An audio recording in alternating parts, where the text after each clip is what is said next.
Okay, here's a bit of the stuff. We found a whole stack of Lee Enfield 303 casings. Back of a watch. Bizarre old bottle. That bit there is just a door hinge. I can tell because there's a screw up there. And a bit of fine bone china. The only time you get cups really thin like that is when they're fine bone china. That's your really, really thin teacups, which happen to have gold leaf on said cup. Let me get a better look at the gold leaf here. There you go.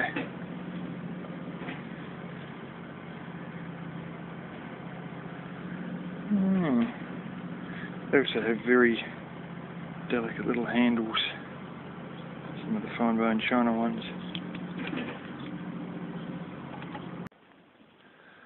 Okay, today we're levelling all the veranda posts.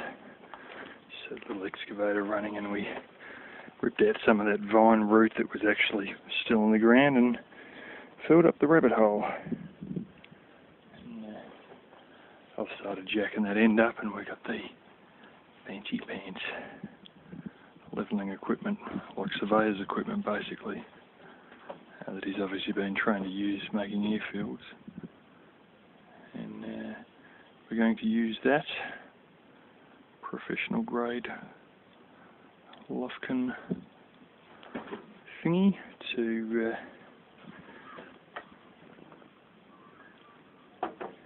get all the posts level so the veranda ends up level.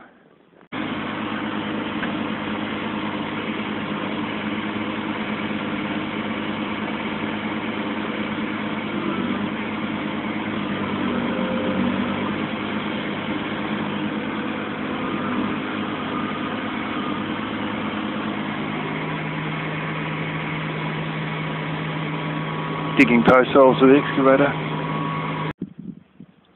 I got this one from under the house. There's numerous Lee Enfield 303 bullets. Quite a number, it was about a dozen of them. Look at this one here. Oh, you can see a little bit. Queen Victoria.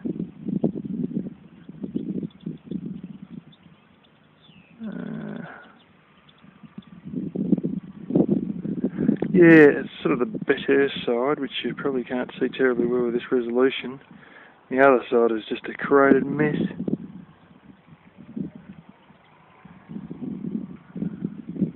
The bloke on the horse is terribly corroded, but it's a pity because the backside is quite nice. The side's not, so...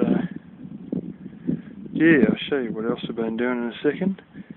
I might as well tell you basically we've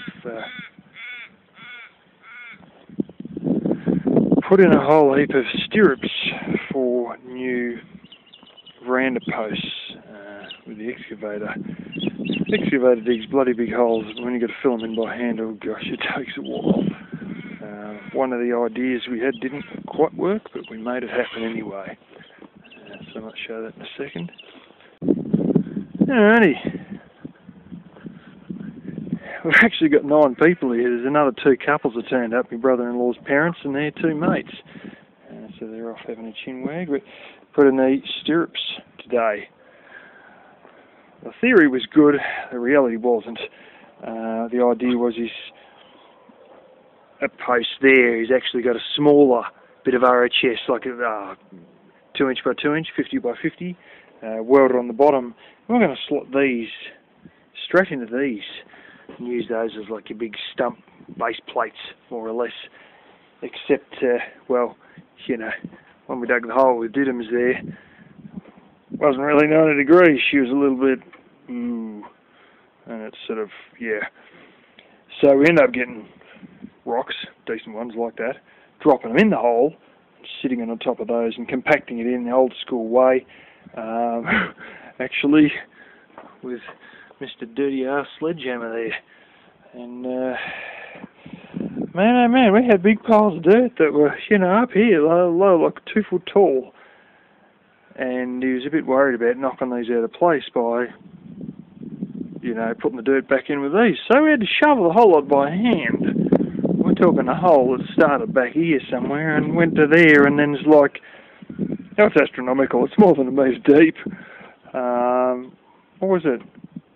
1140 mil, 1.14 metre, 114 centimetre deep hole on all 4 of these. We basically blundered just about the whole day on this. But you know, we got it done. Yeah, I pulled a number more bullets out of the soil here. There's a couple of there. There's a 12 gauge shell.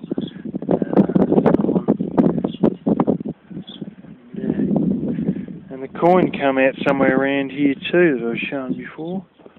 I learned all about datum and whatnot, and this was our datum, which is more or less our baseline.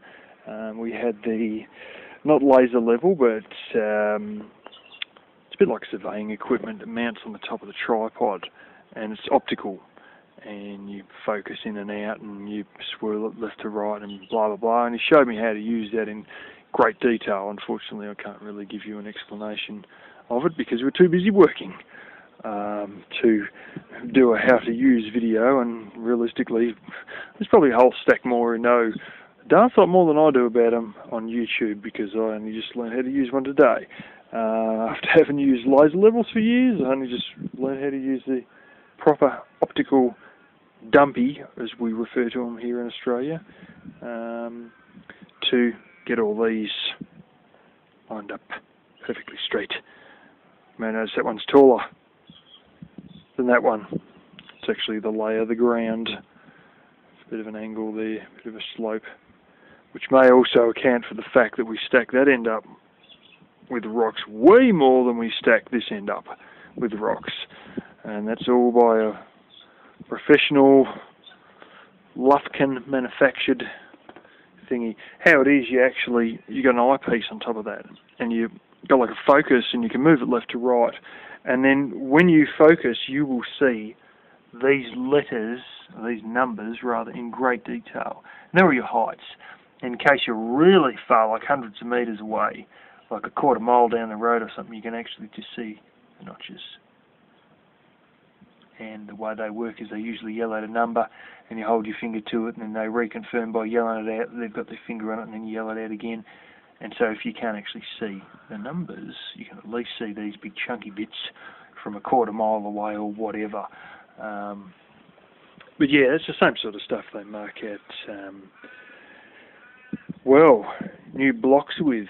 And surveying equipment is basically what it is, and of course Lufkin is a professional brand, and we spent a hell of a lot of time on the end of one of these, you know, making runways. He spent a bit of time in Iraq rebuilding a warehouse that had the arse end blown out of it, so they had to patch it up to a usable, well, fix it up properly to a usable state. That was one of his jobs in Iraq, and of course he gets plenty of time on those. So yeah. Yeah, he's give you an idea here. So the hole starts. These are the hole ends because it's on an arc because of the arm. But anyway, we're going like hell to try and get this filled up before rain, and then it only went for a minute or two, and then the rain moved on. So yeah, not tomorrow. We've got to fart around with a few of these here. And we're going to sit them in, and then we're going to basically, this is one of my suggestions, quite a few of my suggestions get taken very seriously here, which I do like. We're basically going to do something like this on the vertical, which was how the original beams are anyway. And you've got basically like your fascia board, barge board, whatever you want to call it. I think it's fascia really. And that one there would run along the front in these birds' beaks or something, I think they call them, I forget now. And so yeah, those posts basically hold the beam there, into there. But what we've got to do is get like part of them from here up, and then basically do one of them with the old beams. You might look at these and say, why the damn effing hell would you want to use these? Bureaucracy. We cannot replace these. We can repair them, but not replace them. And look at how bad they are. But the funny thing is, and they're the outside beams that get hit by the water. The funny thing is, internal beams, ones that are perfect like this, they can completely replace them, regardless of the fact they've had a roof over the top of them their whole life. But the ones that are outside in the weather, no, you can't replace them, you can only repair them. So we're chopping out a damn lot in the process of repairing it. And we're going to try and aim to chop out, hopefully, the crappier parts and severely butcher them, so that we can remove the not so good bits, like so and whatnot. But anyway, I'll see how it goes tomorrow.